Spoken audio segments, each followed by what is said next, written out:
자, 11월 28일 지코노미 타임즈 시작하겠습니다. 오늘은 라이브가 아니라 녹화로 진행하는데 제가 출장 중입니다. 양해를 부탁드려요. 연말도 오니까 내년에 바뀌는 것들 저랑 같이 하나하나 정리해 보시는 시간으로 갖도록 하시죠. 자, 우리 형님들 바쁘시니까 선 요약부터 하겠습니다. 핵심만 보고 가시라고 하는 거예요. 자세한 건 뒤에서 하나하나 짚어보고요. 일단 여기서 제가 요약해드린 사항들이 모두 법 개정이 완료된 건 아닙니다. 그러니까 유의해 주시고요. 첫 번째, 세제에서는 상속증여세, 상증세가 바뀝니다. 세율 구간이 달라지고 상속 같은 경우에는 자녀공제가 기존 5천만원에서 5억원으로 올라가죠. 1인당. 그리고 다른 부분은 이제 단기 임대가 부활합니다. 부활하는데 옛날 4년짜리가 6년짜리로 바뀌고 여전히 아파트는 배제, 아파트는 빠져요. 금융 쪽에서는 스트레스 DSR이 3단계 시행이 접어집니다. 일단은 모든 대출이 DSR에 해당이 되는 거고요. 그리고 스트레스 금리 같은 경우도 그동안은 절반만 적용해 왔는데 이제 100% 모두 적용하게 됐습니다. 증액 없는 재약정 뭐 이런 것도 스트레스 DSR에 해당되는 대출로 이제 판단이 됩니다. 공시가격 같은 경우에는 현실화율 목표를 폐기하기로 했는데 문제는 아직 법을 못 고쳤다는 점입니다. 근데 공시가격은 1월 1일 기준으로 산정을 하잖아요. 그래서 25년 같은 경우에는 현실화율 목표는 반영하지 않고 시세가 변동된 것만 반영하는 식으로 하기로 했습니다. 이거는 뒷장에 자세하게 설명드릴게요. 청약제도도 개편이 많습니다. 일단은 전에 발표했던 것들이 되게 많았지만 다 개편됐던 건 아니었어요. 우선 출산가구 같은 경우에는 특공에서 재당첨이 가능해집니다. 원래 특공은 평생 한 번만 가능하죠. 근데 아이를 낳으면 한 번 더 할 수 있게 해주겠다라는 의미입니다. 그리고 신혼특공에 청약할 때 나의 결혼 전 청약 당첨 이력들을 배제하고 신혼특공 비율을 확대하고 무주택 판단 시점 같은 경우에는 공고하는 날짜를 기준으로 판단하는 걸로 이제 바뀝니다. 뭐 이런 것들인데 그 청약 같은 경우에는 법이 아니라 주택 공급에 관한 규칙을 국토부에서 고치면 되기 때문에 비교적 간단하게 바뀔 수 있을 것 같아요. 그리고 정비 사업 같은 경우에는 이제 재건축의 안전 진단이 생략이 됩니다. 기존에는 안전 진단이 재건축 사업의 스타트였죠. 근데 이제는 사업 시행 계획인가 전까지만 받으면 되는 걸로 바뀌어요. 그러니까 예외, 완전 예외는 아니고 일단 순서를 뒤로 보낼 수 있게 해주겠다라는 의미입니다. 안전진단을 예외해 주는 거는 노후계획도시특별법에서만 규정이 되어 있고요. 일반적인 도정법에서는 이렇게 순서를 바꾸는 식으로만 갑니다. 요거는 이미 법 개정이 끝난 사항이기 때문에 내년 6월쯤부터 적용이 될 것 같아요. 자, 이제 하나하나 살펴보겠습니다. 일단 상속증여세 둘이 같은 세율을 씁니다. 굉장히 먼 이야기 같지만 이게 사실 뭐 우리가 일반적인 가정에서도 돈이나 재산을 주고받을 때 당연히 다 해당되는 문제고 나중에 이제 부모님이 돌아가시거나 하면서 상속이 이루어지고 할 때 이제 겪게 되는 문제죠. 그렇기 때문에 사실상 모두에게 공평하게 적용이 되는 세금이라고 보면 되는데 이게 일단 과표 구간이 줄어들어요. 그러니까 예전에는 과표가 30억을 초과한 구간에 대해서 세율이 50% 적용됐는데 이게 이렇게 쏙 없어집니다. 그래서 10억 원을 초과하는 분부터는 40% 세율이 적용되도록 이게 일어나되고요. 당연히 누진세율이니까 구간별로 따로 세율을 따져야 되는 거긴 하지만 일단 과표가 큰 분들에게는 조금 더 낮은 세율을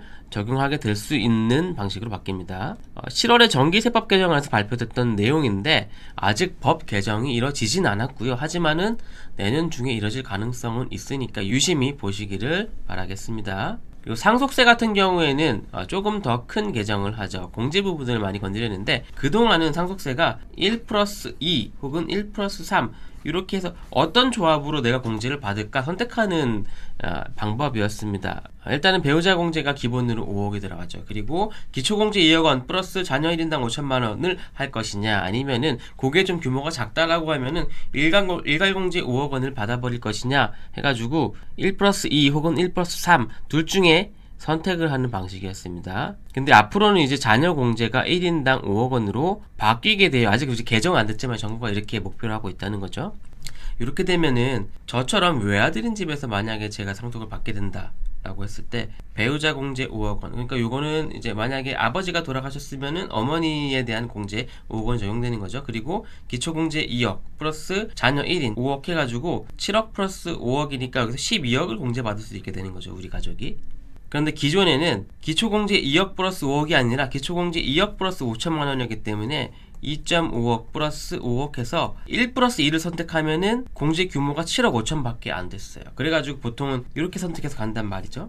일가 공제 5억 플러스 배우자 공제 5억 그러면은 10억 공제를 받는 식으로 됐으니까요. 근데 이제는 1 플러스 3 해서 10억을 받는 것보다 1 플러스 2 해가지고 12억을 받거나 자녀가 더 있으면 여기서 플러스 5억이 늘어나는 거겠죠. 이런 식으로 갈 수 있는 선택지들이 좀 생긴 게 이번 상속세 개편의 큰 차이입니다. 물론 이제 자녀 공제가 늘어난다는 거, 자녀가 많아서 공제를 나눠 가질 수 있는 형제가 많아진다는 거는 나중에 지분 관계가 복잡해지기 때문에 이 재산의 처분에 대해서 또 의사결정이 복잡해지는 문제가 있게 되고 그런 물건들이 나중에 뭐 공유물 분할 소송 같은 거를 하게 돼서 경매로 나오고 하는 경우들 좀 굉장히 많죠. 어쨌든 이렇게 바뀔 예정이고 문제는 이제 증여세 같은 경우에는 이제 많은 분들이 공제 규모가 지금 성인 자녀 5천만 원밖에 안 되잖아요. 그래서 좀 이게 상향됐으면 하셨는데 이 부분에 대해서는 발표가 따로 이루어지진 않았었습니다. 그것도 건드려야 되지 않을까라고 이제 많은 분들이 보고 계시는데 상속세를 이번에 건드려서 만약에 개정이 관철된다면은 앞으로 증여세도 바뀔 수 있는 토양이 마련되는 게 아닐까 싶습니다. 여튼 아직 법 개정이 안 됐다고 다시 한번 말씀을 드리고요. 된다면은 25년 1월 1일 상속 개시분부터 적용이 되는 겁니다. 그러니까 1월 1일 이후에 돌아가셔서 이제 원인이 되는 날부터 적용된다는 얘기죠. 근데 만약에 법이 개정되긴 되는데 예를 들어서 뭐 내년 7월에 가서 개정됐다라고 하더라도 지금의 정책 스탠스상 이때부터로 소급해서 적용해줄 가능성이 있지 않을까 저는 조심히 내다봅니다. 자, 그리고 세제 쪽에서는 단기임대가 부활하는 게 하나 있었죠. 이거는 법 개정이 됐어요. 그래가지고 아마 내년 6월쯤부터 시행이 될 건데 단기임대 우리 예전에 뭐 2018년도쯤에 있었습니다. 물론 나중에 이제 없앴습니다만은 당시에는 4년임대, 의무임대 4년을 하면은 이런 세제 혜택을 주겠다라는 게 있었는데 이번에 부활은 6년짜리로 합니다. 다만 아파트는 여전히 안 돼요. 그러니까 뭐 빌라나 오피스텔 같은 것들 임대하시면서 임대사업자로 의무로 6년을 임대하시고 세제 혜택을 받는 방법이 되는 거죠. 이제 과거와의 차이는 예전에는 뭐 내가 좀 몇 채 있었어야 된다면 이제는 뭐 집 한 채만 가지고도 할 수 있게끔 임대사업자 등록할 수 있게끔 했습니다. 과거에는 거주주택과 임대주택이 나눠졌어야 하는 그런 게 좀 있었죠. 그러니까 이 정책 같은 경우에는 사실은 우리가 몇 년 전에 불거졌던 전세 사기 이런 문제들이랑도 좀 엮여가는 부분이 있다고 좀 봐요. 왜냐면은 요 임대사업자 관련한 규정의 보증금 미반환이나 그런 것들에 대한 조항들이 좀 많이 엮여 있는 게 있거든요. 그리고 아파트가 아니라면 사실 뭐 빌라들이 대상일지인데 사실은 그동안 빌라 시장에서 전세 사고들이 굉장히 많이 났었기 때문에 그것을 이제 제도 안으로 끌어들여서 좀 보호하려는 취지도 같이 씌었다라고 저는 봅니다. 그리고 인구 감소 지역 과세 특례 요거는 몇 차례 이제 발표되는 것들 많이 보셨겠지만은 다시 한번 설명드리면은 인구가 줄어드는 지역에 집을 산다면 양도세나 종부세에서 1주택처럼 좀 적용해주는 특례를 만든다는 겁니다. 기존에 1주택자가 한 채를 더 살 때에만 해당되는 거예요. 없던 분이 살 때 혹은 다주택자가 살 때는 해당이 안 되고 1주택자가 이런 지역에서 한 채를 더 살 때 해당이 되는 거고 인구 감소 지역은 어떻게 정하냐? 이거는 행안부에서 고시하는 게 있습니다. 그 지역에서도 수도권 지역들 빼고 거기서도 뭐 이제 예외적으로 뭐 군이나 이런 것들은 적용해주고 하는 규정들이 좀 있어요. 접경 지역이라든지. 여튼 가액 기준은 4억이고요. 오른쪽 표에서처럼 어떤 지역끼리 조합하느냐에 따라서 조금 다르게 판단이 됩니다. 내가 기존에 인구감소 지역에 집이 있었는데 인구감소 지역에 집을 또 사는 1주택자라면은 그런 분들은 적용되지 않고요. 다른 지역에만 집이 있었는데 이번에 특례 지역에 집을 산다라고 했을 때만 적용해주는 방식이 되는 겁니다. 그러니까 이게 사실 뭐 세컨드 홈 활성화 요런 제목이 붙어서 그 정책 홍보가 좀 됐었어요. 그러니까 지방에 있는 집을 이렇게 활용하시라 라는 이제 정부가 가이드를 준 거라고 보면 되는 거죠. 인구 감소 지역은 5년마다 한번 고시하고요. 지금 기준은 21년도에 고시했었습니다. 이게 발표 자체는 예전부터 이루어졌었는데 이제 경정 청구를 25년부터 할 수 있어요. 이게 무슨 얘기냐면은 예를 들어서 올해 1월 4일에 요런 해당하는 주택을 샀었는데 아직은 이게 뭐 이제 되지 않기 때문에 내가 그냥 산 상태로만 있단 말이죠. 근데 25년도에 가가지고 나 사실 예전에 이렇게 샀었습니다 라고 경정 청구를 해도 받아주겠다라는 의미입니다. 그 청구 자체를 25년 1월 1일부터 할 수 있기 때문에 오늘 묶어서 안내를 드리는 거고요. 다만 법이 아직 이것도 개정되지 않은 상태입니다. 근데 25년 중에 개정될 가능성이 좀 있으니까 개정된다면 유의해서 봐주시기를 바랍니다. 이제 첫 장 넘어갔습니다. 두 번째는 금융 스트레스 DSR 3단계가 시행이 됩니다. DSR은 나의 소득과 금리 수준을 따져서 대출 한도를 결정하는 제도죠. 스트레스 금리를 적용해가지고 나의 한계 상황을 가정하고 그 한계 상황에 맞게끔 대출 한도를 책정해주겠다라는 의미인데 2단계 같은 경우에는 우리가 알고 있는 것처럼 원래는 6월에 시행을 하려고 했는데 조금 밀렸죠. 근데 3단계는 내년부터 시행이 됩니다. 보시면은 적용 대상들이 조금씩 점진적으로 늘어나는 거죠. 2단계까지는 이금융 주담대까지 있었는데 이제는 신용대출과 다른 대출들도 모두 포함되니까 사실상 거의 모든 대출이 스트레스 DSR을 판단하는 기준에 들어온다라고 보시면 되고요. 자, 근데 중요한 거는 제가 아래 자막으로 적은 부분들이에요. 그동안은 우리가 스트레스 금리를 50%까지만 적용했단 말이죠. 근데 내년부터는 100% 적용하게 됩니다. 스트레스 금리라는 게 뭡니까? 지금의 금리와 과거 5년 평균 금리를 비교해가지고 지금의 금리가 낮더라도 예전에는 금리가 이 정도 높아졌으니까 거기에 대한 어느 정도 평균치를 적용해서 한도를 책정하겠다라는 의미입니다. 그러니까 조금 더 쉽게 표현하면은 당신이 지금 굉장히 낮은 금리의 대출을 가져갔지만 우리가 과거를 돌아봤더니 금리가 이렇게 변동해가지고 좀 높게 적용될 수 있기 때문에 너의 대출 금리를 조금 높아진 수준으로 계산해서 한도를 책정하겠다. 근데 그 한도를 최소 1.5%포인트에서 최대 3.0%포인트까지 가산하겠다. 스트레스 금리를 가산하겠다라는 의미입니다. 그러니까 내 대출 금리가 낮더라도 한도를 책정하는 금리는 1.5%포인트 조금 더 높게 적용할 수 있는 거예요. 물론 이제 요거는 대출을 뭐 변동금리로 하느냐, 고정금리로 하느냐, 그런 거에 따라서 적용되는 게 또 조금씩은 달라지긴 하는데, 여튼, 지금까지는 설령 내가 스트레스 금리를 3%를 가산하게 되더라도 그 중에 절반만 적용했단 말이죠. 근데 내년부터는 스트레스 금리를 100% 적용하는 거다. 그러니까 최대 3.0%포인트가 그대로 얹어질 수 있다라는 의미로 받아들이시면 됩니다. 설명이 좀 복잡했는데 개념은 열었습니다. 그리고 이제 뭐 그 은행에서 다른 이제 뭐 증액이나 이런 거 하지 않고 다시 약정하거나 대출을 연장하거나 그런 부분들에 대해서는 스트레스 금리 적용하는 거를 유예해 줬었는데 24년에 유예해 줬었는데 25년부터는 예외 없이 모두 적용하는 식으로 가게 됩니다. 스트레스 DSR이라는 건 우리가 23년 말에 발표해서 이제 도입에 대한 가이드라인을 3단계로 제시했던 건데 그게 이제 25년에 완성되는 수준에 접어드는 거죠.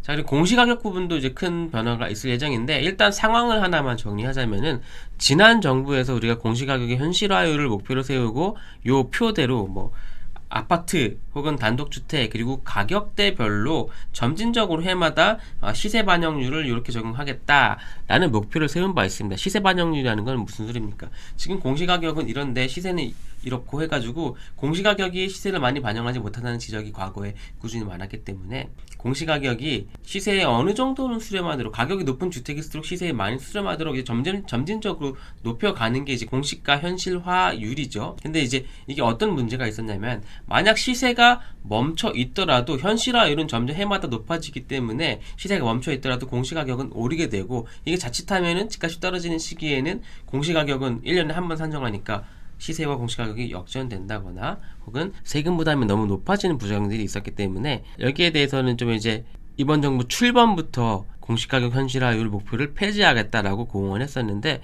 그게 이제 발표가 계속 이루어졌었고 얼마 전에도 이루어졌었어요. 문제는 아직까지 법이 개정되지 않았다는 거죠. 정부가 이 정책이 잘못됐다고 보고 폐기를 공언했는데 정작 법은 개정되지 않은 상황에서 해가 넘어가게 되는 겁니다. 근데 공시가격은 매년 1월 1일을 기준으로 산정합니다. 우리 이제 달력 한 장만 넘기면은 25년이 되는데 1월 1일이 다 되도록 법이 개정되지 않았다. 그러면은 없애기로 한 현실화율을 그대로 또 적용할 것이냐에 문제가 있는 거죠. 그래서 이제 정부가 다시 발표를 했던 게 어떤 내용이냐면은 법 개정이 되지는 않았지만 현실화율의 이 목표 자체는 반영하지 않고 시세 반영률만 반영하겠다. 그러니까 무슨 이야기냐면은 예를 들어서 아파트를 기준으로 원래는 78.4%의 공시가격 현실화율을 반영해야 되는데 예전에 69% 기준이던 20년도 기준 현실화율 목표를 세우기 전으로 현실화율 자체는 요걸 반영하고 대신에 시세가 바뀐 부분에 대해서만 반영해서 계산하겠다. 사실 올해도 이렇게 계산했어요. 근데 이제 나중에 법 개정이 이뤄진 다음에는 요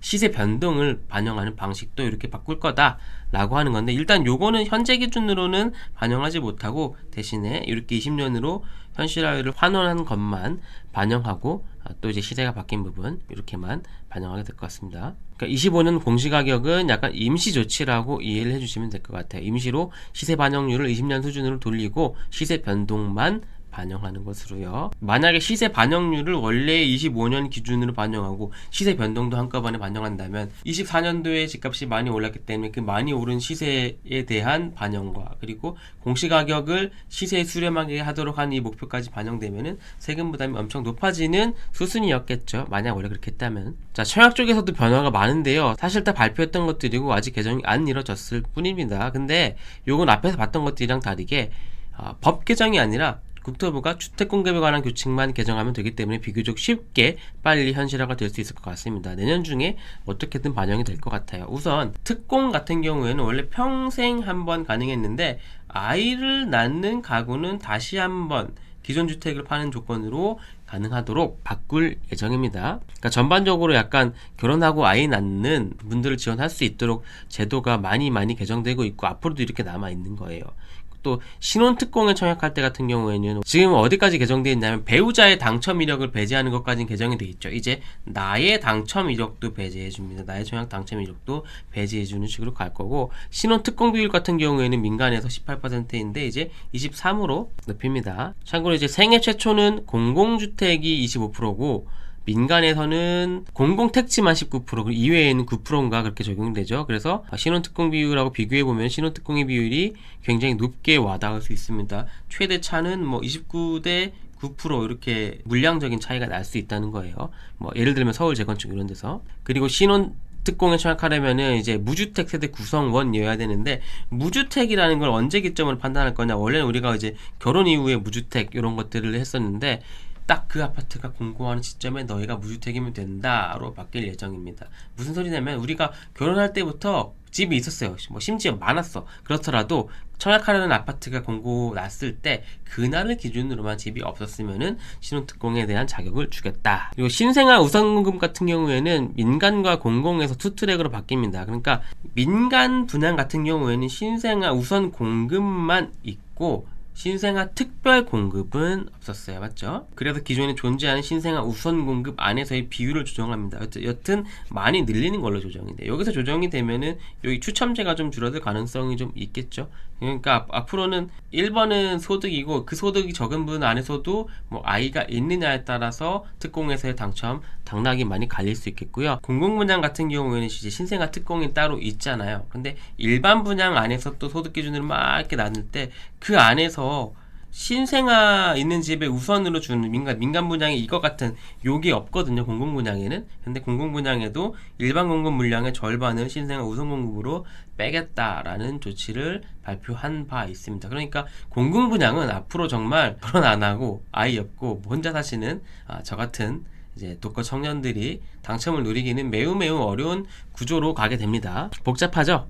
이게 약간 옛날 온라인 게임들처럼 됐습니다. 그 룰은 되게 복잡한데 고인물들은 고래 비고 이제 신규 유저들의 진입이 힘들어지는 거죠. 이럴 때 이제 게임 회사들이 많이 선택하는 거는 뭐 리부트 이런 거 하는데 청약제도는 좀 그러기가 힘든 여건이. 자, 그리고 정비사업에서는 재건축 안전진단 기준이 바뀝니다. 원래는 안전진단을 통과해야 그 이후의 과정들을 진행할 수 있는 게 재건축이라는 말이죠. 근데 앞으로는 당장은 안전진단 통과하지 않아도 일단은 다른 것들부터 좀 하고 나중에 사업시행계획 인가 전에만 안전진단을 받으세요 하는 식으로 가게 됩니다. 요거는 법 개정이 됐어요. 그래서 내년 6월쯤부터는 시행이 될 거고요. 도정법 개정이기 때문에 모든 재건축 단지에 적용이 됩니다.